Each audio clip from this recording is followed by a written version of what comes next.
If we crank the car or start the engine and don't see spark, it's most likely because we don't have spark in any of the cylinders.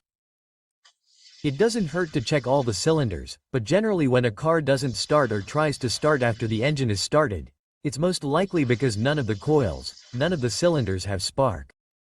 And in those cases, depending on the type of ignition system we have in each vehicle, we would have to check the coils. If they are coil packs, which are cars that have a large coil and a distributor, we have to check the large coil. It could be an ignition module problem.